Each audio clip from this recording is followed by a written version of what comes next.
So greetings and welcome to Crew Idaho's August Lunch and Learn. I'm Shiloh Holmes, the president of Crew Idaho. We're honored to have 5 Treasure Valley mayors join us to discuss their community's growth and development, and there'll probably be a little dash of COVID discussion in there. This was originally planned to be a live event, but as the reoccurring theme of 2020 continues, here we are via Zoom, but we thank you for joining us today. For our guest, a little bit about Crew Idaho. Crew, Commercial Real Estate Women, is a professional association for women in the real estate industry.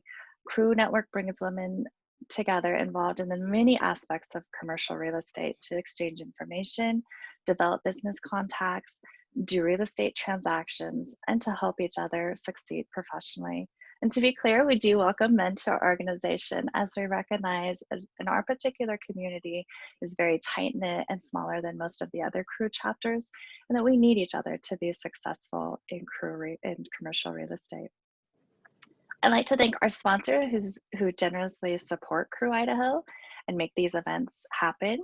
A thank you to CTR, Holly Troxel, Cenemark, Cushman Wakefield, KeyBank, Norco, Northwest Engineering Service Inc., Terracon, Idaho Business Review, CSHQA, Oppenheimer Development Corporation, the Sundance Company, NAI Select, Science to You, and Holland and Hart.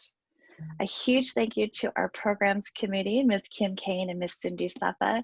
Without their efforts and tenacity, you'd be watching me perform juggling tricks and telling dad jokes, neither of which are pretty but could be entertaining. So I want to thank those ladies for spearheading these events and then orchestrating all the details that go with that. A special thank you to Peppershock Media is our video specialist. They're behind the scenes making Oz look good and making this all happen. So thank you to Ray and Drew and their team for helping us today. And mayors, thank you so much for coming together for this roundtable discussion. It was such an unusual year to lead. We thank you for your commitment to our communities.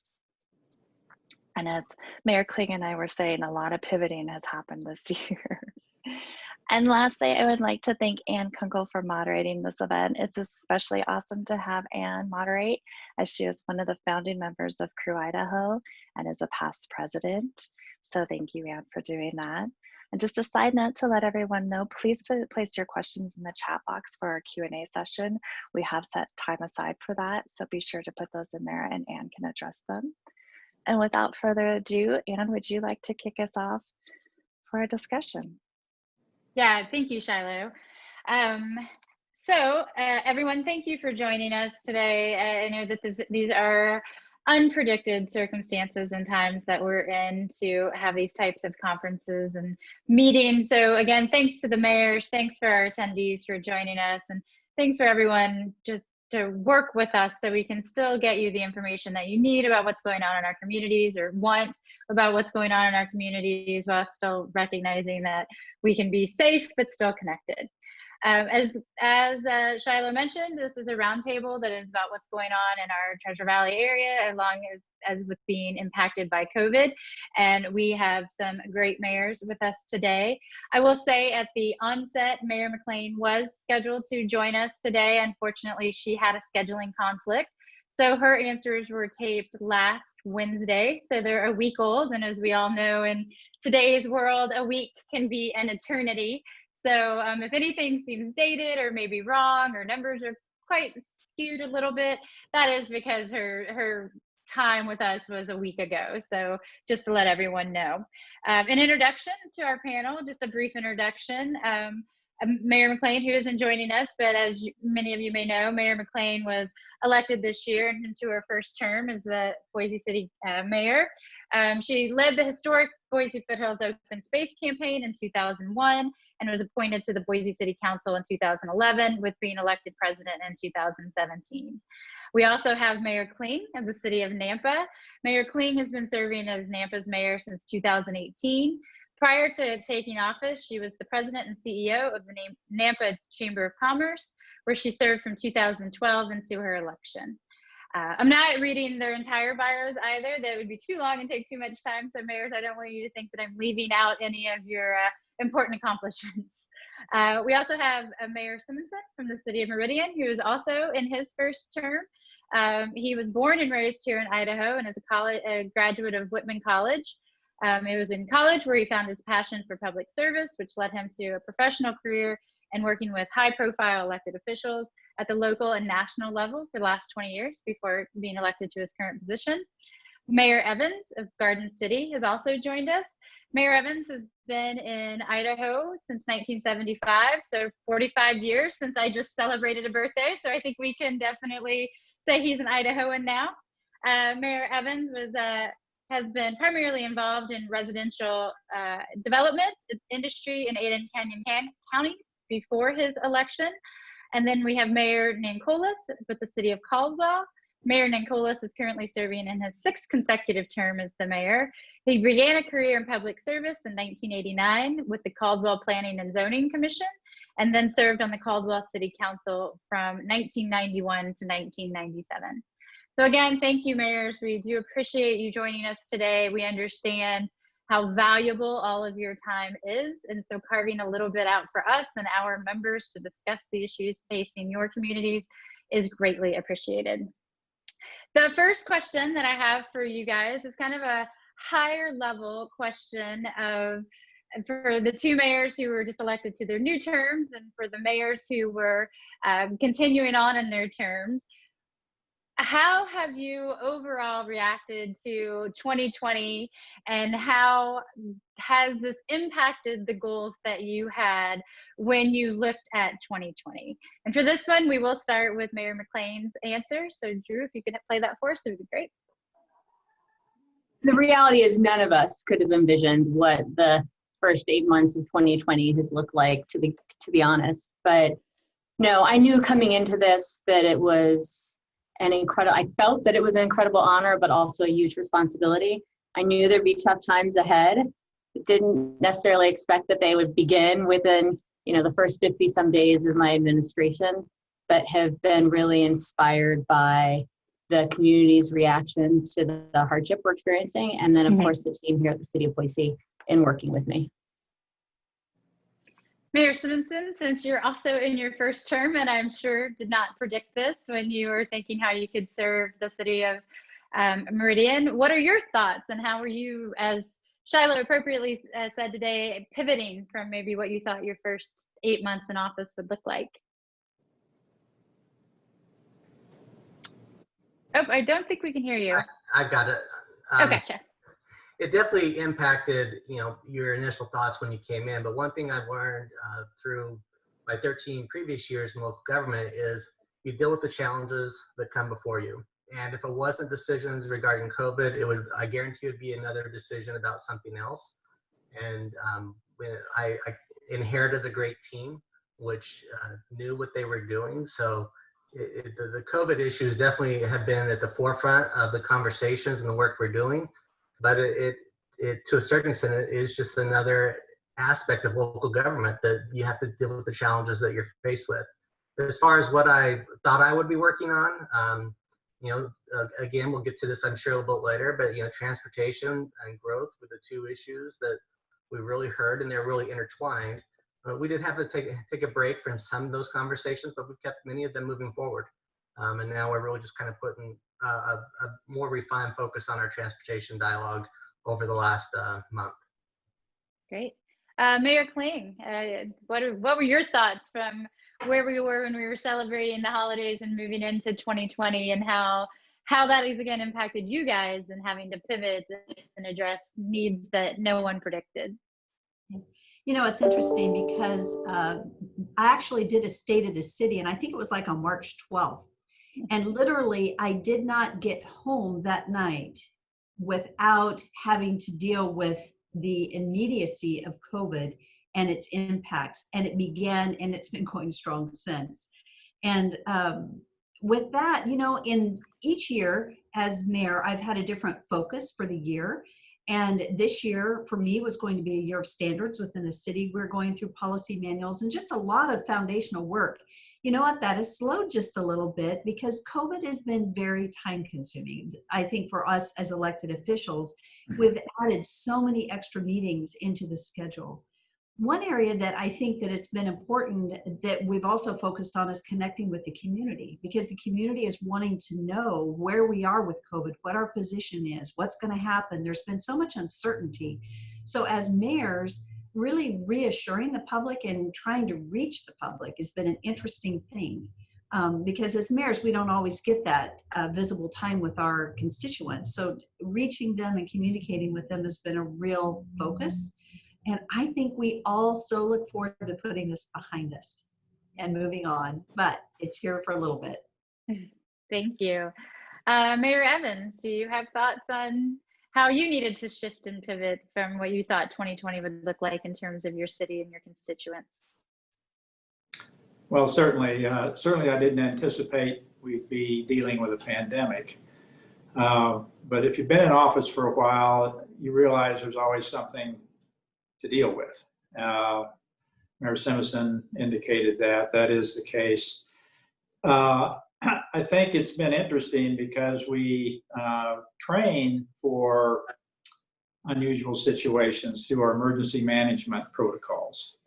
And having that emergency operations center stood up, having the twice a week meetings with the area group to make sure we're all hearing the same information from our caregivers and emergency services personnel is something that, while I didn't anticipate that, it's actually, we've rolled into that very smoothly because again, that's a function that we train for here in Ada County, certainly, and I'm sure Canyon County perhaps as well.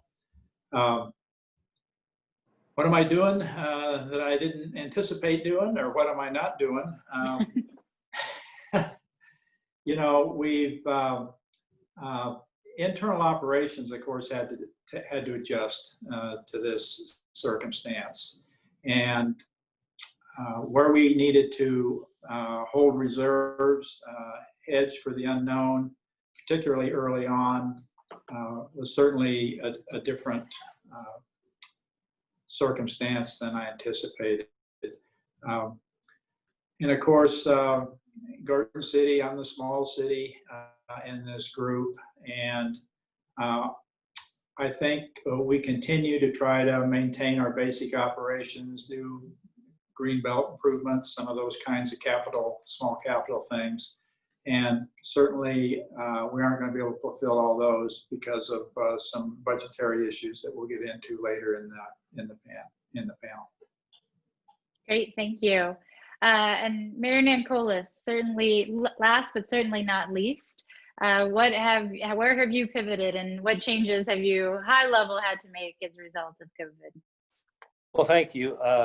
Like the other mayors, it's been a bit of a roller coaster ride, something that we did not expect. But the main thing that I've noticed is the diligence of our employees. They rolled with the change in working from home or working remote. We adapted very quickly to trying to meet differently, the Zoom situation rather than meeting in person. And I'll be honest with you, that's one of the things that I've missed the most, is meeting in person with the other mayors, with the groups that, Compass and VRT and many of the groups that we work with. I've missed that a lot. For me, personal relationships are the key to success, the key to a well-running organization such as the City of Caldwell. It's the key to moving projects forward, transportation, economic development, and that face-to-face relationship piece of it, for me, is what I've missed the most and probably what I've had to adjust to the most.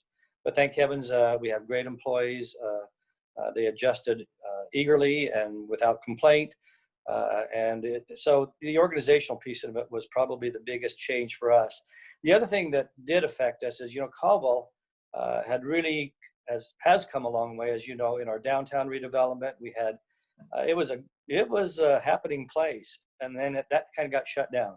It took us many years to get to the point where we had the creek open, the plaza built, the businesses in downtown were opening, new businesses coming downtown. Activity was high, economic development was high. And for a short period of time, that came to a standstill, which was frustrating. I felt bad for those business owners. Some had just opened up, and then to be shut back down. Restaurants that were anticipating the excitement that we had seen in the growth in downtown. So thank heavens they've hung on. We've been able to work with them. We opened up the Kickstart Caldwell to get the information out and to get them connected with the state on some of the grants that were available in the federal government. And so we've been able to manage that. So again, it changed the way we did business. But I think overall we were able to adapt. And now I'm pleasantly surprised at how strong economic development is. So I think we're not through this by any stretch of the imagination, but I think we've become accustomed to working in these circumstances. And I believe the future is still really, really bright. So thank you. Great, thank you. Well, and I'll stay with you, Mayor, because you kind of led into our next question. And it's phrased in a way that I don't want to identify weaknesses, but in looking at where we are and the impacts that COVID has had and just on everything, where have you seen your city's biggest strengths in coming out of this? And Mayor, you had alluded to this, Mayor Nancolas, and possibly maybe where we identified some weaknesses that we could work on in the future if there's another event like this or another world-changing event that changes how we deal with things day to day. Because as someone had mentioned earlier, on March 13th, everything was fine. On March 17th, everything was shut down.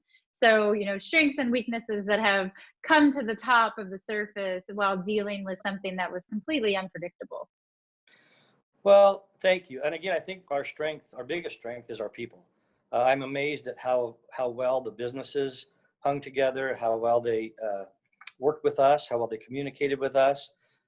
We have a very strong business community in downtown, and of course our industrial park has just exploded over the last few years. And so I think our biggest strength is the fact that it's taken us a while to get here, and we've overcome some lumps and bumps along the way. We've learned the hard way.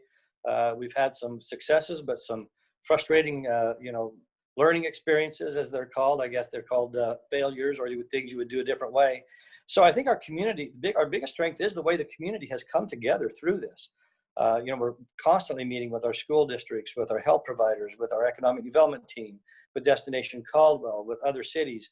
And I think that's a huge strength that has brought us all closer together. And the way our community has adapted to that is it's just heartwarming. But the one thing that we have, probably our biggest weakness, is we don't have some of the infrastructure from a technology standpoint. Caldwell School District struggled with the online school process because unfortunately, we don't have broadband into some of our older neighborhoods and some of the neighborhoods in Caldwell. That is a weakness. We struggled with that in trying to get technology so that school can continue on. The other weakness, of course, that we still have through all of this is we've come a long way, but we don't have the retail side of things in our community. So it was hard for our citizens sometimes to get, they still have to go to other cities around us to get some of the commodities that they need. And so we're working on that. Our job structure is strength, but we're still working on the retail side of things, the commercial side. But between all of it, I think we still have a great community that's full of wonderful people who are sticking together and getting through this together. And so I guess that's my answer, is the people are our biggest strength, and our weakness is our infrastructure in broadband. Let's hear what Mayor McLean had to say about that as well. I heard loud and clear from the community that we needed to focus on issues related to growth, that our infrastructure needs to catch up with the growth that we've experienced, that we need to take more urgent steps to address affordability of housing, to, before the pandemic, to address traffic and congestion and regional transportation.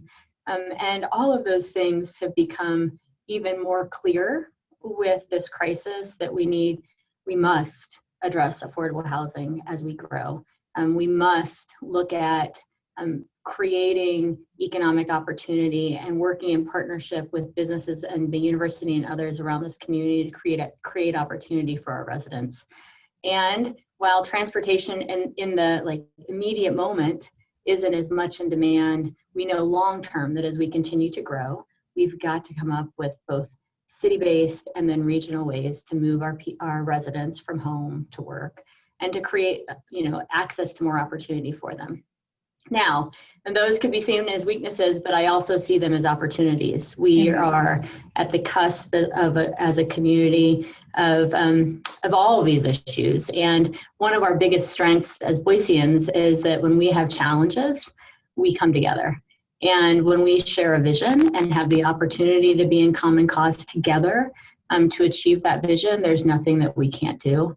And again, while the pandemic has exposed some of the weaknesses that many people were already feeling in our community, it's also shown who we are and that we are willing to make sacrifices for people. We are willing to meet needs, day-to-day needs, but at the same time work towards a vision for a city for everyone. And that to me is when we're at our best. And I see it every day as mayor here. Mayor Kling, what are your thoughts? You know, just as Mayor McLean and Mayor Nancolas shared, I think people are our greatest strength. And whether it is before, during, or after COVID, there's such a strong sense of community in Nampa, but across our entire state. I think so many of our other small communities are the same. But I think one of our greatest assets is our strong sense of community. And we're a strong faith-based community. Faith and family is important in Nampa. And we're a place where neighbors still help neighbors. And I think that is a wonderful strength that we have in our community. So while we've been dealing with COVID or whatever the other issues might be, it's the coming together and having creative solutions. And you know what, we need to support local, right? We need to support one another. We need to support our neighbors when there's a need. So I think that's one of our greatest strengths. You know, and I was just thinking about our biggest weakness, but maybe I'll say challenge. So Nampa still has certain census tracts that have 30-year generational poverty. We still have some families that really struggle with their income, right? They're lower income. And so during this time where unemployment, we had a very low unemployment rate, and then all of a sudden we had a lot of people unemployed. But the beauty of it, the wonderful thing that's happened, like food distribution. I know that they've been happening across the Treasure Valley. Just this last week, we did a food distribution with 2,000 different individuals that came through, cars that came through, I should say, that we provided boxes of food and free masks for them. The schools, the coming together as a community where you have low income, and those meals that the kids are traditionally getting in the summer and or at school, those still need to happen. So the Boys and Girls Club, for example, were feeding over 500 meals a day all summer long. And now they've shifted and they're actually creating opportunities to educate these kids where their parents still have to go to work during the day, but they have to do school. So we've created opportunities. We've used some CARES funding to help fund the Boys and Girls Club and working very closely with the school district. Our rec center actually has a learning hub that has been set up so that families that are working and need to work, their kids can be there all day, and we have people supporting them and doing their schooling there at the rec center. So where you have challenges, as Mayor McLean said, there's opportunities. And so I don't see them necessarily as weaknesses, but we have the ability to solve them by working together. And so I think the greatest strength we have, and it's not just Nampa, it is the entire Treasure Valley and it's the state of Idaho. We live in a place where people still care about each other. And I love that about where we live. Thank you, Mayor Kling. And you have hit the nail on the head. Weaknesses wasn't quite the word that I was going for. Challenges, the much better identification. Mayor Evans, do you have anything to add? I think we're hearing a common theme of, luckily you all sound to have been surrounded by good people, but what you have seen in terms of challenges and strengths that have come out of the pandemic and how it's impacted growth in your cities. Well, certainly, thank you. Obviously, people, professional staff, well-trained, responsive folks. But one of our strengths that has shown up really through the pandemic, and of course preceded the pandemic and will be here when it's gone, are the nonprofit partners we have in town. We've got Genesis Clinic that takes care of folks that are underinsured or out of insurance because of the pandemic. We've got the Boys and Girls Club headquartered here, which, as Mayor Kling indicated, serves thousands of meals serves as a daycare for our emergency responders. You know, the learning lab, which is literacy, giraffe lab, which is childcare for those that can't find it any other way. We've got Special Olympics headquartered here for our developmentally challenged population. You know, the Assistance League that's clothing people. So that's a real strength that we have here. You know, challenges, as Mayor Kling put it. Our size, I think, is a bit of a challenge because we're probably more resource limited than some of my larger colleagues. And you see needs that you'd like to see fulfilled, and you don't always have the resources to do that. So that's probably the biggest frustration we deal with.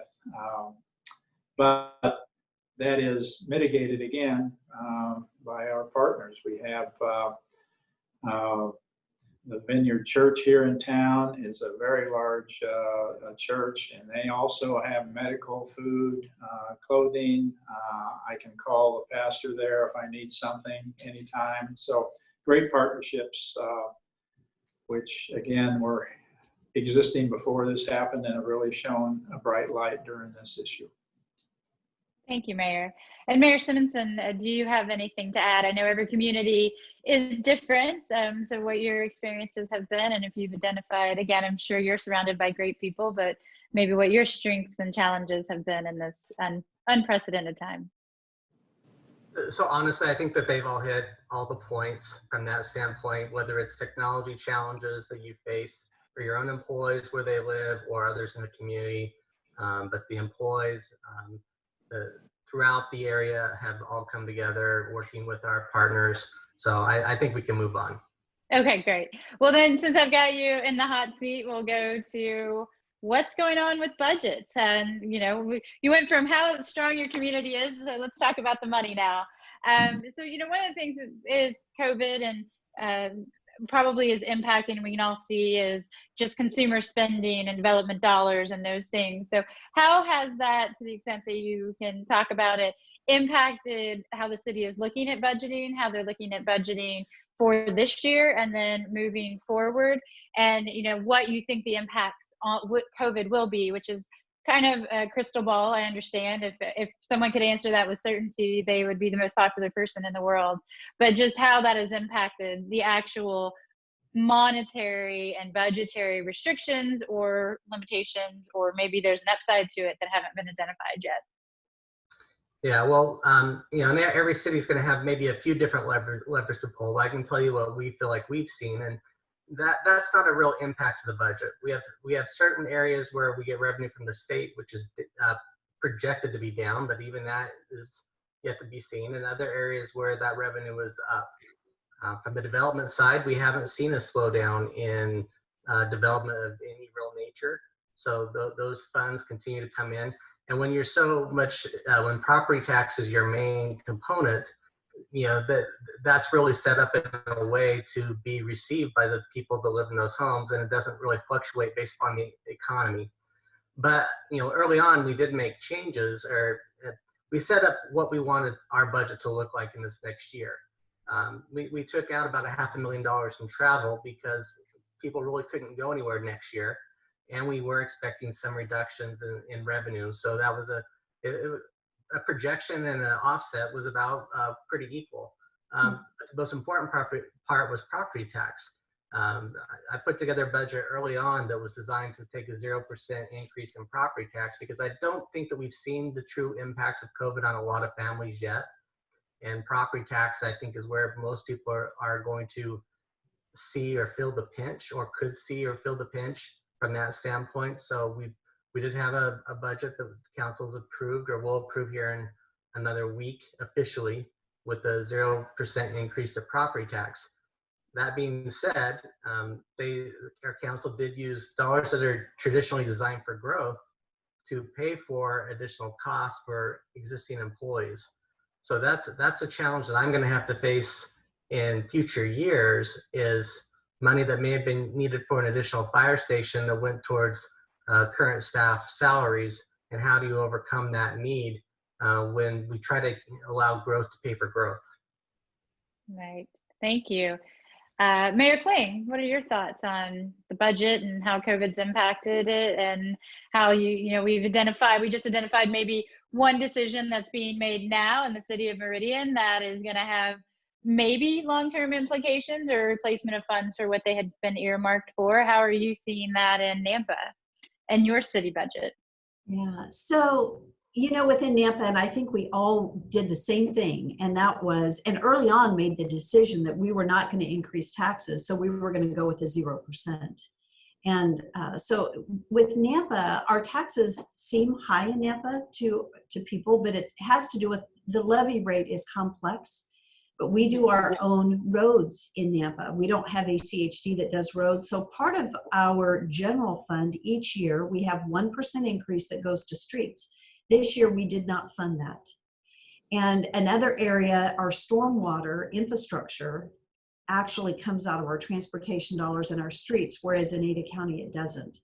And so where we were trying to do some replacement of different projects, and also, well, for that alone, we didn't fund it. And so that pauses a little bit. We're going to have to catch up. Another thing that we did this year, which is not budget related, but with our wastewater and our water, we didn't do any increase in our water. And we have a new bond for a wastewater treatment facility plant. And we, due to the funding that we have to fund for that, had projected a long-term increase of almost 16.75% annually in order to pay back that bond. Well, right now we didn't do that this year. We only did an 8%, and we're still the lowest in the Treasure Valley when it comes to our overall utility rates, but any increase seems negative, right? But by not doing some of these increases, that means that where we need to replace aging infrastructure for our water mains and pipes in our roads, it's not going to happen. Those things get pushed off. And so with our budget where we went with 0, you would see that our budget looks like it increased by, I can't remember the total amount, it's $7 to $8 million this year. That is just pass-through dollars regarding an Amazon Streets project, money that came in that goes out. But as far as our actual budget, we kept it very flat. We didn't do any COLA increases. This year. We did do some merit pay for equalization just to retain employees, but we're dependent in a year like this on new construction dollars, and those are critically important just to keep the city running, right, based on where the budget is. So the goal is to be really good fiscal stewards. It is to ease the burden on our citizens as we did in not increasing certain rates, but that also means that we're going to have to catch up later. And so we're just going to have to watch it and see how we go. But it was very important this year that we were very considerate of our citizens. That said, because assessed values have gone up considerably, which the cities don't have any control over, that assessed value is causing people, even though we reduced our levy rate considerably, even though we took no increase, some people are still going to see taxes go up, which is going to be upsetting to them. But I think it's important to understand it. That has to do with assessed levies going up, the assessed values going up, and that's a legislative issue. It's not a city issue. So anyway, we're trying to be very mindful at the city level to be good stewards and to look out for our citizens right now during this difficult time. Thank you. Mayor Nancolas, your thoughts on how it's impacted your budget and your budgetary decisions, or if it's essentially the same that we're hearing from the other mayors of being good stewards and the reliance on development dollars and how that may have impacted your budget and budgetary considerations going forward. Thank you. Yes, definitely we are in the same boat. We did not, early on, we told the employees and council that we were going to do a 0% increase on property taxes. Caldwell has grown a lot in the last few years, but we're still playing catch up in a lot of ways. For many, many years, we didn't have the job base that communities around us did. We didn't have the retail. Many years ago, our forefathers decided to become a bedroom community, and they were successful at that. but there's a cost associated with that, with the ability to provide services. That there's a large cost in providing services. So at one point in time, our levy rate was fairly high. It's now come way down, way down. And that's because of good management by our, employees, and good fiscal policy by the city council, and working with our community to understand what they really desire as services and then use those as a priority. As far as budgeting, we're similar to the other cities that have talked so far. We did not take any tax increase at all. We had decided that early on. We've seen our revenues on the property tax side. We've seen a delay in some of the folks paying their property taxes, which will still get that money eventually. So that's not an issue. We do anticipate a reduction in gasoline tax because people have stayed at home, but not significant. That seems like the retail sales, whether they've been, they started off slow, but they're starting to come back. So I think that even revenue sharing will not be as big a hit as what we anticipated. On a good note, I don't know if what this says, but alcohol revenue is way up. 34% increase in what the city will see in the revenue from alcohol sales. And I say that tongue in cheek. It's too bad because that means more people are consuming alcohol, and hopefully that's not a reflection of staying home and depression and things like that. So I said that tongue in cheek, and I apologize. Right. Maybe I shouldn't have said it. No. But, well, people can't go out, so they're just not drinking at their. Yeah, they're at home. So anyway, we think that we'll be fine. It has changed the way that we have looked at short-term and long-term spending. We still want to invest in our community and provide the services that we know that we will need in the future. That's one-time money. Those are monies that we have saved. We've built up fund balances in water, sewer. We're still investing in infrastructure. But the ongoing expenses is where we had to reevaluate. So that's about the only thing I think I have to add to what the others have said. And so, yes, we've changed the way we look at things, but again, this isn't the first time. 2009, 2010, we had to readjust the way we budgeted. You go clear back to 2004. You go back to 9/11. I've been in office through all those things. And so, when you get thrown a curveball, you adjust, you wait, and hopefully you have learned from past experiences to be able to adjust to these changes in the budgeting process as they come forward. Thank you. Mayor Evans, do you have anything to add or would like to speak specifically to how you guys set your budget? Or, we're hearing a lot about property taxes being held static this year and having to reallocate funds. What are your thoughts? Or, maybe everyone has covered it and how it applies to your city, but want to give you an opportunity to speak to that as well. Sure. We've had a fairly de minimis impact on our budget. We're delaying a few capital expenditures, but other than that, I think everything else has pretty well been covered. Great. And we will play Mayor McLean's, she responded to the question as well. You're going to hear about property taxes, but if we could get that played, it'd be wonderful.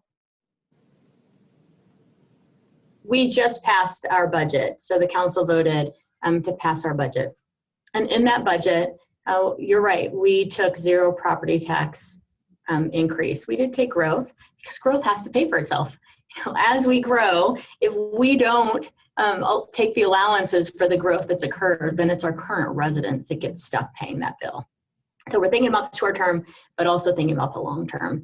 And you're also right in pointing out that in deciding not to take the 3% revenue increase that we could, it does have implications in the long run. So we did a lot of work looking at how we make this year's budget whole, next year's budget whole, and then decisions we might have to make in the future depending on what happens with COVID. But we heard loud and clear from our residents that affordability is a real issue in Boise right now. And the one way that we at the city of Boise can impact that is by looking at our property taxes. So we wanted to look at that, recognizing that Boiseans expect and they deserve the level of service that we are known to provide. So we have to make sure that we're able to continue investing, to continue providing the services, the parks, et cetera, that our residents cherish. Rather than disinvesting, because in the long run that's not okay. But so we were looking at lower revenue increases this year, and then COVID hit. And so with that, we decided to take 0% rather than 2%, which we've been looking at. 3% is what we can take. I'm recognizing that this year is a unique year. And we will, revisit the issue year by year and look at how the investments that we need to make to, help restart the economy, to make affordable housing real, to ensure that the city's running efficiently and residents have the services like garbage pickup that they need every year. It's a trade-off of values and priorities that we'll be discussing. We convened an economic recovery task force and asked them to spend just 3 months looking at the economic indicators of our community, the impact of COVID, and then help us with developing kind of goal areas where the city could effectively use our resources, meaning people time, to make investments to spur opportunity and partnership with others. So that task force will be wrapping up its work next week, and will be delivering a report to me. And then from there, we'll be working with stakeholders throughout the city and likely region to develop a strategy to direct our actions around economic recovery and economic opportunity, because we want to be able to measure progress and know that we're moving the needle and doing what we need to do for our residents, which is create more opportunity and partnership with universities, innovators, artists, small businesses, large businesses, what have you. But bring our resources to bear in strategic, targeted, and thus effective ways. And mayors, I've been remiss in not saying earlier, but if any of you hear something that you want to respond to, we do not have to stay directly to this list of questions. So please, if you have questions for each other or you'd like to add on to anything anyone has said, feel free to interrupt me and move forward. In looking at budgets as part of the budgetary process is looking at growth and how much we're going to have. And I think that you can find a lot of people through all of our communities in the Treasure Valley who will say we don't have enough growth and we should be growing faster. We have a lot of people in the communities who say we have too much growth and we should put a brakes on it and figure that out. So, if I could start with you, Mayor Kling, how do you and your community balance that of, your maybe mixed bag in your community of people wanting more growth, people not wanting more growth, and looking to you and the government and your governmental role to make that, not to use the term smart growth because that's a specific term, but grow smartly and still maintain your community appeal? We survey our constituents annually, and one of the things that we have heard is that our community wants growth to fund growth, and we've heard that a little bit already, how important it is for growth to fund growth.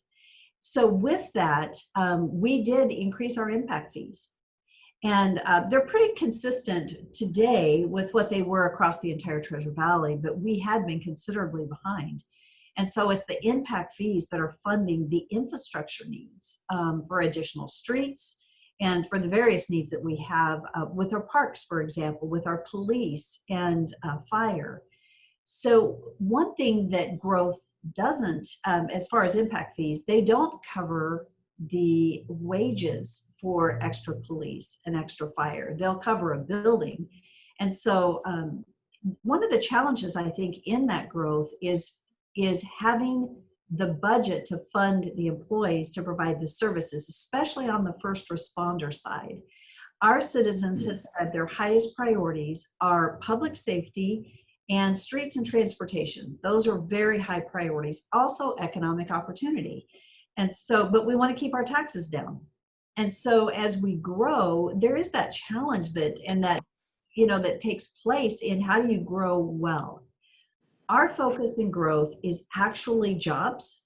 I think Mayor Nancolas mentioned that earlier. It's important that, especially to keep our tax base down, that we're not just a bedroom community. And so Nampa's got a lot of more manufacturing and industrial jobs.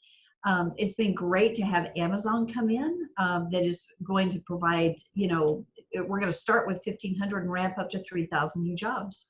We've had a number of other new companies come in. But then you've got the residential growth. And so as we all know, as mayors sit here, when we have public hearings about new subdivisions, the thing that we hear complaints on is our traffic. How are we going to mitigate the increase of traffic flow around our community based on the growth that we're having? So it is complex, it is not easy, and it's a continual discussion about what is wise growth. But for us, I think it's important that new subdivisions, we create connectedness, right, between subdivisions for walking paths, that we really look at what it's going to take to provide both the fire personnel and police personnel to support that growth. We do have, well, I think there's another question later, so I won't go there right now, but I think, and I'm sure everyone else will say the same thing, our citizens are saying growth needs to fund growth, and so that's what we're focusing on. Thank you. Mayor Nancolas, since you had spoken about the growth that you have had in the recent years and maybe a small slowdown with COVID, how are you balancing, again, I'm sure some countering views of people want more growth, people don't want more growth, and funding that growth so it's not impacting your community in a negative way? Thank you. And Debbie, thank you for your wise remarks. Debbie is exactly correct. The key to growth is managing it. You don't want to discourage private property rights. You don't want to discourage businesses from coming to your community. You want to welcome them. But the key is wise planning. So as we've moved forward, as Caldwell has grown, as a matter of fact, when I took office, we were about 23,000 people, and our most recent estimates were 63,000 people. So we've nearly tripled in the time that I've been in office, and growth is not easy, but it's necessary. And if you manage it correctly through proper comprehensive plan components to make sure that your transportation system is being kept in line with the demand, to make sure that your schools are working together with you for proper locations, open space, parks, walkability, to make sure that we're all on the same page and including the community as we do grow, then you will have a wonderful community when it's done. And so managing growth is, to me, is the key, is making sure you have your proper plans in place for infrastructure, water, sewer, again, planning for future police stations, fire stations, where should they go, working with the schools to make sure that they are located to neighborhoods, and so that your arterials can carry the proper amount of traffic in and out of neighborhoods to get them to business. There's a lot to it that, as all the mayors and council members will recognize, that you have to be constantly planning or you will fail. And you've heard that old cliche, if you fail to plan, then you're planning to fail. So planning to me is the key to it. And of course, we've seen the opposite. Caldwell has had a period of years where we did not grow. And not growing is not an option either. You have to have growth in order to prosper, in order to bring jobs to your community, in order to provide infrastructure and the funding necessary for the services that our citizens so desperately need and they deserve. As Mayor McLean said, they deserve these services. So we need to be able to grow in a wonderful manner, taking all the components of growth into consideration, so that at the end of the day, our citizens have a wonderful place to live, grow, go to work, exercise, recreate, and raise a family. And as we all know, when our families succeed, then we succeed. And that's our job, is to make sure that our cities have an environment where families can flourish. And that's what we're trying to do in the city of Caldwell. Thank you, Mayor. Mayor Evans, if I could turn to you. I know that there's been significant growth in all the communities, but in Garden City, and just this year, there was some conflict between a residential project and a commercial project regarding access to the Greenbelt, which was resolved, I think, to everyone's satisfaction. And so that kind of illustrates how you may have differing views on growth. So how are you guys managing that? I mean, that showed a very community-based and responsiveness. And so, managing those things when you do have conflicting views on the growth itself and then the actual results of the growth. Well, you've got to be sensitive to both sides of an issue. People have rights. based on the zone of their vacant property, for example, and those that are affected have concerns. And I think if you can have discussion, you know, one thing I enjoy about the size of Garden City is we can be really pretty nimble. You know, there are not very many layers to get to the mayor's office. We rely on our comp plan, which we just updated this last year. And we are an infill city, primarily, and a redevelopment city. We've got the basic infrastructure in place as far as our main transportation corridors or state highways.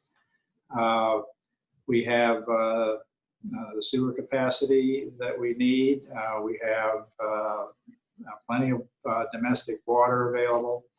So we're really concentrating on how to best serve the infill needs. And we've done that successfully with significant areas of mixed use zoning and areas where we have live, work, create opportunities so that we aren't segregating every specific land use. It's the historic model that's been in the eastern part of Garden City since its founding, and it's still successful today. So we have the compatibility we need with a high-end home facing the river. And if you've got a good arm, you can throw a baseball and hit the place where you get your transmission fixed, and everybody's happy. So I think it's coming. We're in a spot where you're not gonna really stop it. You just wanna look at how best to do it, and it's gonna be through infill and redevelopment in Garden City. Wonderful, thank you. And Mayor Simison, you know, we know that there's been a lot of growth in Meridian, and it continues to grow again, like the other communities. So how are you guys balancing those views of maybe constituents thinking too much, not enough, and then meeting the needs of the city, because you probably will grow. You've heard the other mayor's responses. If you have something to add for your city. Well, I see we've got about 33 minutes left, so I will just wrap us up with my comments on growth. But and I say that half jokingly, and this will probably be a little bit longer because growth is on the hearts and minds of our community, and we've done a lot of the same things others have done. We just wrapped a new comprehensive plans. We have that vision for the community. We're in the center of the Treasure Valley, so as we grow and as others grow, we often see the impact from everybody. Where you have the main road from Kuna that hits us, Eagle comes up and hits us. Nampa comes across in a couple places. Caldwell can come down Chinden. Those are all things. So it's the growth on one hand is us, but the cumulative growth of the valley is also on our doorstep on every single day. So when I was out knocking on doors, and we heard the growth, people were upset about growth. And when you really got down to them, they were really upset about transportation and education. And we just completed a city survey like Nampa, and those results are going to be given to our city council here in 2 weeks. And lo and behold, the survey said the exact same thing. You know, transportation and education is what they're really upset about when it comes to growth. So I think if we look at growth through the lens I like to look at growth through, and I've been trying to get this other, is growth can be responsible. And so what does responsible growth mean? For Meridian or others, and I look at it from the lens of if it solves a problem, that's responsible. If it creates a problem, that's irresponsible. And we need to be focusing on areas where responsible growth, and let me give you a great example. There are a couple of them. The Costco and Linder Village along Chinden, which combined, they're gonna improve 6 miles of 2026, which has been desperately needed for decade, 2 decades. In this area that the state hasn't provided funding, but growth in that area along, you know, it's not on the edge, it is next to our adjacent community, and it's going to bring, help solve a transportation challenge for Meridian and the Treasure Valley through a large section of that roadway. Conversely, what else can responsible growth be? Well, responsible growth can be, just as others have said, jobs. You look at the area around 10 Mile, you're putting an employment center in an area along major roadways and infrastructure investments and improvements in that area that's really helping to solve the issues. Now, when you get outside of that commercial growth, residential, our council and I have been having the conversation about growth priority areas for our community. And for us, growth priority areas are where is the city looking at making investments along with our partners in needed services and infrastructure.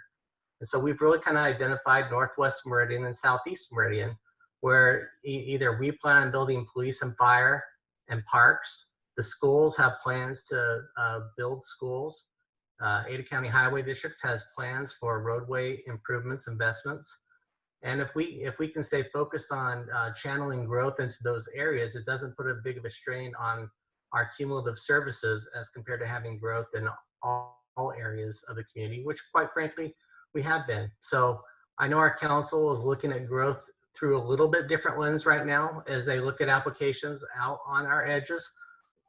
How far away are those services? When do we plan on bringing services to those areas? And they're looking at it from that lens. As far as how fast, do we need to grow faster or slower? We're about as fast as we've ever been growing right now. And for many in our community, I know that that's a strain from that perspective. But at the same time, I mean, you go ask someone, a realtor, what the time on market for housing is in our area. If we all stop growing tomorrow, would that mean people would stop moving here, or did it just mean the prices would drive up higher and housing affordability would be out the window? So we do have to be responsible in providing enough product for market in the residential. It just needs to be in the right place. And I will stop there, but I could probably go on for another 29 minutes very easily. Well, we'll definitely keep you on the list for another panel. We appreciate you volunteering to come back and speak to us again. I think, Mayor Simison, you bring in a larger question, and I do wish we were all in the same room because this is very discussion-based and collaborative, but you mentioned transportation. Transportation has been mentioned several times in today's panels. You know, as you all look at the Valley and how it grows to a certain degree together, how do you see transportation being implemented across the community? So if you work in Nampa, you can get, or if you live in Nampa and work in Boise, you can get here, or vice versa. Or you want to go to Caldwell and enjoy all of the things that are amazingly growing in the square downtown, but you would like to maybe, you know, have a drink while you're there and maybe take a bus or mass transit system.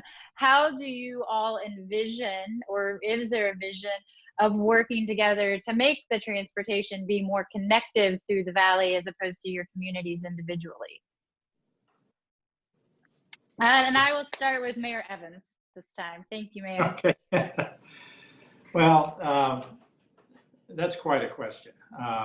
And we've collectively struggled with that as long as I've been around, which is quite a while.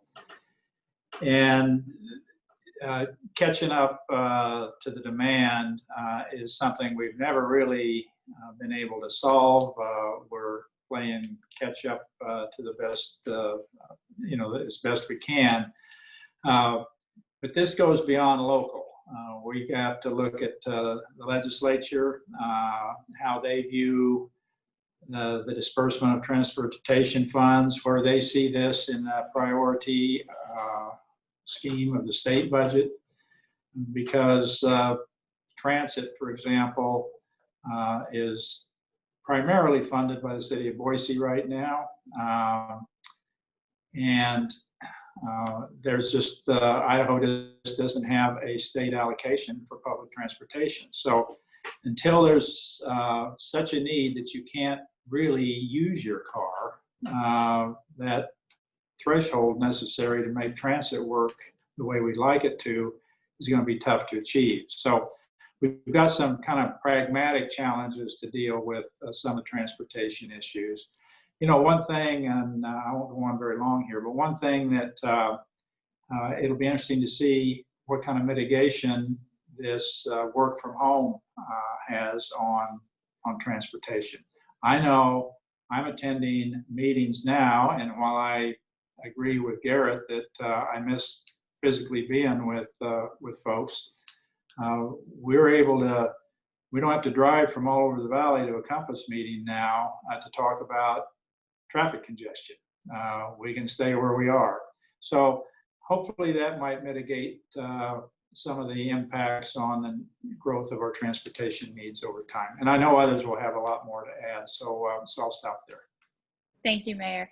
Mayor Nancolas, as being one of the communities that's maybe farthest from the Boise downtown core, what is your view on transportation and mass transportation? And again, working with the other mayors, understanding there is a legislative overlay to this to achieve what you think your needs are in terms of transportation, or maybe your transportation for you guys is just fine at the moment. Well, thank you. And I'll say amen to what John said. I won't repeat anything that he said. One of the difficulties that we do see is that funding in general is very difficult. And of course, this also goes back to even the property tax discussion. Because in Idaho, as a road building authority, Caldwell, a lot of that money comes from property tax. So the taxing structure for me, or the funding structure, excuse me, not the taxing, the funding structure for transportation to me is the biggest issue. I think we're all working well together. We meet together with Valley Regional Transit and talk about public transit. We meet together as Compass, one metropolitan planning organization. The entire valley is discussing regional transportation priorities. I think we're working well together.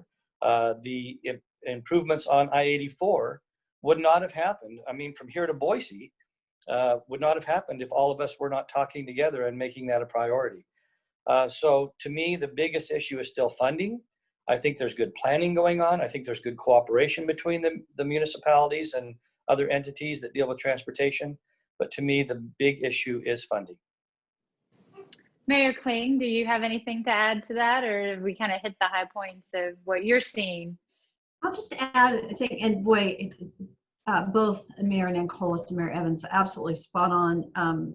Mayor Nancolas mentioned VRT and Compass, and the collaborations and the collaborative discussion is critical, just as was said. And so I just want to put an exclamation point on that with him, because that's key.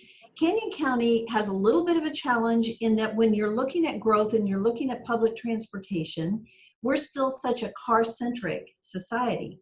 Yet some people need public transportation. And so it's the funding of that and the access to it, it's kind of a chicken and an egg thing, right? If you don't, people don't ride if you don't have the right routes, but you've got to grow it. And it's been very challenging to figure out how to meet the needs of our people. One thing that VRT did was, which I really appreciate, some great research, and they're starting an on-demand transportation and I don't know where it's going to be beyond Nampa. I don't know, it may be in Caldwell too, yeah. But it's on demand. Yeah, okay, so Garrett, you said yes? Yes. Mm-hmm. Yes. I think that is a great solution. So and I think it'll help us. And so we'll see if we can improve ridership to where it actually makes sense to fund it. But as we grow, I think it's one of the greatest challenges we face in growth, and that is the timing, right? As you get there, because you need it, but you can't afford it. And so that's been very challenging. A lot of our streets and the work that we get done is done through grants and federal grants. That has been critical to our future and what we need. So access to those grants and the work of Compass is important. The other thing is that we are collaborating on really good long-range plans. Highway 16, and when that gets funded, a lot of work is being done on that, and I think that will help alleviate some of the challenges that we face. So that's a whole lot in just a really short time frame, but it's, you know what, we work well together, and I appreciate the collaboration that takes place with all the mayors across the Treasure Valley and commissioners on highway districts to really address our transportation. Thank you. And if we could play what Mayor McLean had to say about transportation as well. Well, each community is its own community, of course, but we are one region, and the economy is really one region. I recognize that. So goes the valley, so goes the city. Now, there are lots of organizations that bring us together. You can only do so much in meetings.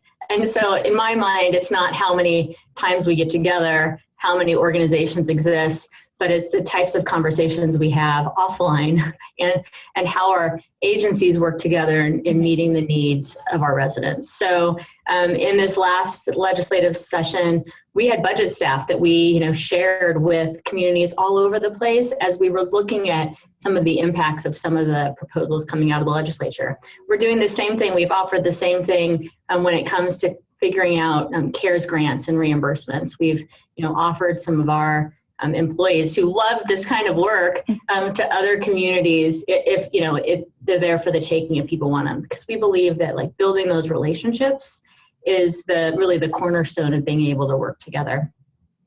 My economic recovery task force included a representative of HP, but who lives outside of the city limits, because I wanted to make sure that we had other people. And while I can make decisions for Boise, I recognize that the decisions that I make impact the region. And then especially as we've seen with COVID and other things, the actions that leaders take have impact on our economy beyond our borders.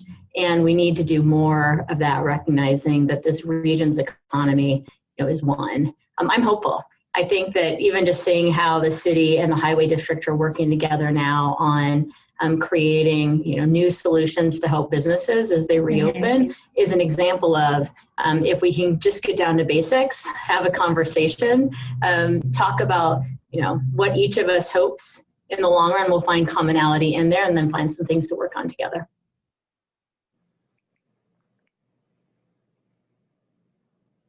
Great. Well, I do see that we only have about 20 minutes, so I would encourage our attendees that if they have any questions, they can send them to me in the Q&A and I can get them to the panelists.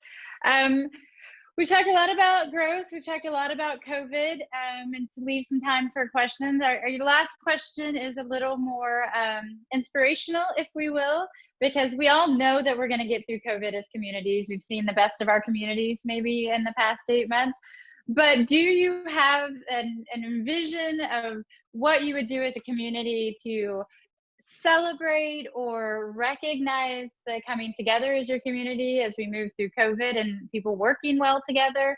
Or are we hoping to just get past it and realize that was part of our normal for a moment, and we have identified what were our strengths and are our strengths, and overcome some of the challenges, to use Mayor Kling's word, during this time? And since I've named you Mayor Kling, I will start with you.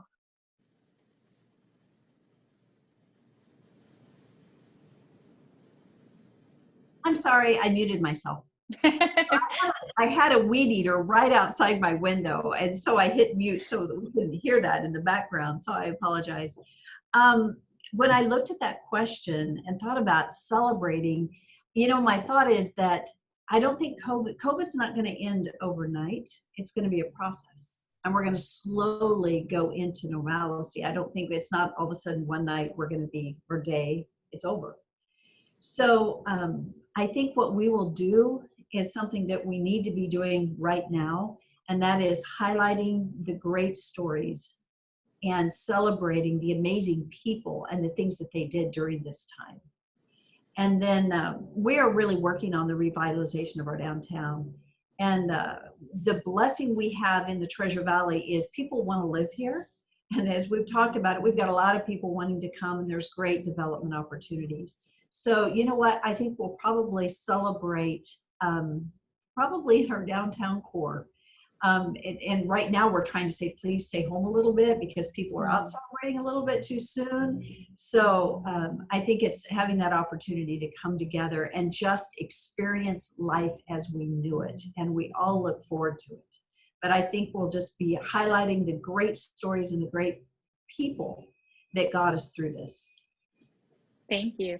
Mayor Simison, what are your thoughts, or if they differ, or if we're even to a place where we can maybe think about that yet? Well, to be honest, when I saw this question, it really hadn't crossed my mind. But what would I like to see? I'd like to see a celebration with the ribbon cutting of opening a new Linda Road overpass, quite frankly. I mean, what a way to end COVID with a needed transportation improvement in the city of Meridian at the same time. But I think it is closer to what Mayor Kling said. I'd like to go to a football game. I think that getting back to those things that we all have enjoyed, whatever it is, that's the best way we can all celebrate. Be able to get together with your families from wherever they live, and do whatever it is that you used to like to do without having these things. Because that's what living in the Treasure Valley is all about. It's quality of life. It's doing things. And so to me, celebrations are getting out and enjoying why we've chosen to live here in the first place. Great. Mayor Nancolas, your thoughts? I know there's been a lot of, we've seen pictures from Caldwell, and you have a wonderful place to have a community gathering. So what are your thoughts on what it looks like to getting back to normalcy, as both the mayors have mentioned? Taking my kids to a movie at the new theater downtown. we raise our grandchildren, and this has been tough on them. I agree with what Mayor Simison, Mayor Kling, just really getting back to normal. We would love to see maybe at Christmas time, hopefully things are back to normal by then, and people are celebrating the holidays in a normal fashion by coming downtown and walking along the creek and enjoying the lights and the restaurants being full. The main thing that we want to do is just return to the lives that we love in the city of Caldwell. And so I'll just leave it at that. I didn't really have anything planned either, but I think like Mayor Simison and Mayor Kling both said, normal would be good. Right. Mayor Evans? Normal would be good. I like that. I agree with what's been said. I won't repeat it. With the concentration of breweries and wineries in Garden City, I don't think the city will need to plan much in the way of celebratory activities. So I think we'll have that taken care of. So being able to go out, do what you do. Great. And we'll play Mayor McLean's last clip, and then we do have a few questions, so we'll get to those. COVID and the impacts of it are with us for a long time. And so it's on each of us to determine how we provide service, how we work, how we live through COVID, with COVID around us. And there will be a day when we're able to get back together in larger groups. It might be that we stay masked. It might be that we're unmasked. But what's important to me is that we continually remind our community and we ask ourselves, where do we want to be in a year? And in my mind, I want to see that Boiseans have shown that we understand what it means to be united and to be connected to the people and the place in which we live. We've continued to respond to the needs as they come up. And at the end of this, or when it's safe, masked or unmasked, we're able to come together and celebrate that very thing. Is that we did what it took to get through this. We stayed together and true to who we are. And through it, we actually built a stronger, more connected and resilient community. Well, I have to say that it's very nice to hear all of you on the same page and recognizing the support of the community and the fact that people have stuck together for the most part to work together, keep each other safe, and get to a place where we can get back to normalcy. As I mentioned, we did have a few questions. This one is from Justin Jantz. Mayor Simison had mentioned vision. He is curious what vision each mayor has for their community and how they can achieve that. I realize that that's a big question, so I know we only have a few minutes left. So Mayor Simison, since you predicated the question and by your comments, I'll start with you. I think that we maintain focus on being focused on families in our community. That still came out in the comp plan. From having all the schools, all the kids, the parks. That's really what is driving that. But the other part that we talked a little bit about was the element of jobs. Family wage jobs, so people can live and work here. That solves our transportation problems here in Meridian and throughout the valley when we are able to capture trips in our community. So that is our vision, to be a premier city in the West, where we can live, raise, and work a family and raise your family. Mayor Nancolas, and I have you guys all in a line, so I'm just going down the line. No one's being singled out. Thank you for the question. Actually, 15 years ago, we created with the community a very comprehensive vision for the city that dealt with everything from reducing crime to creating jobs to revitalizing downtown, transportation, infrastructure. And that plan has been implemented. Again, it's dynamic, it changes. It's taken us a few years longer in some areas to achieve it. But again, the key was bringing the community together. We held a 3-day seminar at College of Idaho and just had hundreds of people show up and took their notes and their vision. Then we just kept updating that. So again, with Mayor Simison, our goal is to create a place where families can thrive. Because when families succeed, then business succeeds, crime is lower, education is better. And so our whole centerpiece is how do we make the city of Caldwell the best place it can be for our families. We've adopted an ordinance that, master plan for youth and families, and we use our budgets and all of our planning to make sure that that's the process we're following. Wonderful. Mayor Evans, your thoughts? Certainly agree with Robert and Garrett. I think our primary goal really is to maintain the livability as we grow. We've got 5.5 miles of river frontage. We have a lot of folks that come through our community that don't live here, so having the resources and amenities available to serve them without overburdening those that do live here is a challenge that we look forward to defeating, frankly. I think as far as looking forward, I've got 250 acres of county-owned property that the city surrounds called the Western Idaho Fairgrounds, Expo Idaho. And as that eventually changes use, that is something that has been envisioned in our comp plan, and it's something that will take a great deal of diligence to properly guide, I guess would be the best word. Thank you. And Mayor Kling. Oh, we have a tagline, and it drives me every day, and that is that we want to be a safe and healthy community where people prosper. So when I think about with various goals, departmental goals, we have safety goals. We've watched the crime rates go down considerably in the last year and 2 years, which is so exciting.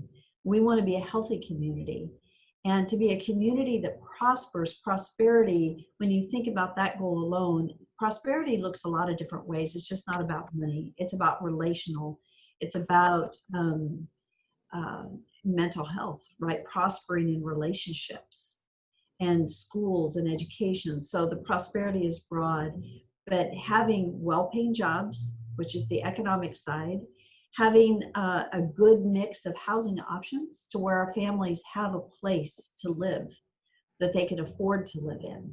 So there's a lot that goes underneath that, but it's having a safe and healthy community where our people prosper. Wonderful. Looks like we have time for one last question, which is kind of a same lines. You guys have talked about your visions for the cities. In growing those visions, are there other communities that you have looked at to say this is what they have done right, or that you have said this is a city that we like to be? Or are there areas that you have said they're doing this right, but we want to implement it into our own community as you grow? Or is it a compilation of seeing what people have done right, what people maybe have not done so right, and figuring out how that works for your constituencies? And Mayor Kling, I will stick with you. This will probably be the last time you have to speak with me today, so I'll let you off the hook first. Well, first of all, Anne, you've done an absolutely amazing job. You had great questions, and thank you all for having us. It's been a real delight to get to visit with you, and I hope that the conversation has been meaningful to those that have joined Crew Idaho today. So when I came in as a new mayor, I was privileged to have alongside me to help me Mayor Evans and Mayor Nancolas and Mayor Tammy. And Robert's been a part of that, serving her. And so as a new mayor, I can't say there was a city somewhere in the United States that was my model city. What I derived so much benefit from was the mentoring and the relationships of those that had been in office, and watching what they were doing and listening to what they learned, so that I didn't need to go make a mistake because they had already walked that road. And so the relationships, for me, there isn't one model city, but there are model people.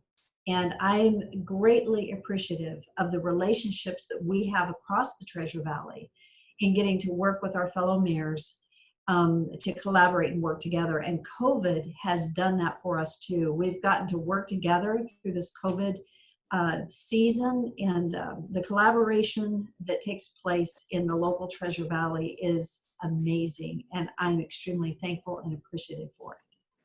Thank you. Mayor Simison. Well, I'd like to think that Meridian is one of a kind, and we don't need to emulate others from what we want to be. But as Mayor Kling said, we definitely learn from others and how we do the things we do. And that is true here in the Valley versus throughout the region. I think there's a lot of cities that we all look at, whether it's how they operate their fire departments and their operational side of things to how they do social media. Because it's really about the services we provide back to the community, and you try to find best practices, and if you can adapt them, you will. But there's a lot of great ideas here in Idaho that you look to first, and then maybe a few down in Utah area, one or two up in Oregon and Washington, but not too many of those. Let's just keep it that way. Thank you. Mayor Evans, your thoughts? Well, certainly all the cities have things they do very well. And I think one of the values of our Treasure Valley partnership, which is the Ada and Canyon County and Oahe County mayors and county commission representatives, we get together and brainstorm a lot of things, deal with common problems, but everybody does things well. And we can call on each other. My police department and Nampa Police Department brainstorm a lot of things together. We're actually adopting some of the practices that have been successful in Nampa, for example. So we've got that resource. Lauren mentioned it as well. You know, if I need a specific area of expertise that someone else can supply, I know all I have to do is pick up a phone call, and vice versa. So I think we don't have a specific model, although there are garden cities all over the country, actually, with the same name. We get mistaken calls from time to time, but we're in a good spot, and we'll just take advantage of the expertise around us when we need it, and vice versa. Thank you. And Mayor Nancolas, we will finish with you today. Well, thank you. And again, I want to thank Crew Idaho for the opportunity of being on this session today. Thank you so much to the other mayors. You know, I agree with Debbie. When I first took office, I spent literally a year listening. All I did was listen. I tried to meet with every elected official I could, with every state official, with our colleges, with our chamber, with the schools, with the medical community, and I listened.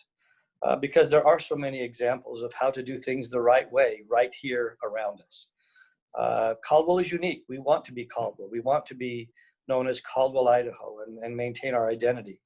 But at the same time, there are so many wonderful examples of good things that have happened in the state of Idaho. And I can tell you this, I can't think of any place I would rather live. I love Caldwell. We joke, not jokingly, we call Caldwell the treasure of the valley because for a long time we were the unknown little gem at the other end of the valley. But this is a great place we live. I've learned from other people around me over the years. We've learned from other cities. We've learned from folks at the state level. But again, I cannot think of any place I would rather live than right here where we do in this valley. We're lucky and blessed to live here. It's an honor to associate with everybody that I get to associate with. And I've learned from every one of them. Thank you. Well, Mayors Kling, Simison, Evans, and Nancolas, and Mayor McLean, who can join us today. Again, thank you all so much for your time.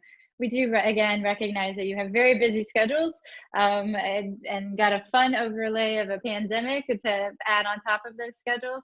So thank you for joining us for Crew Idaho and giving us some insight of how your cities are running, how your cities are reacting to this crisis, and how your cities are going to grow through this crisis and continue to be successful. Thank you to everyone who attended. We appreciate you showing up with us today. And we'd like to thank our sponsors again, as Shiloh mentioned at the beginning of our presentation today. And I would like to thank you again for your time and look forward to when I can thank each of the mayors in person as opposed to a Zoom call, because like you, I do miss interacting with people on a personal level. So again, thank you. And I hope you all have a wonderful rest of your day and the rest of your week.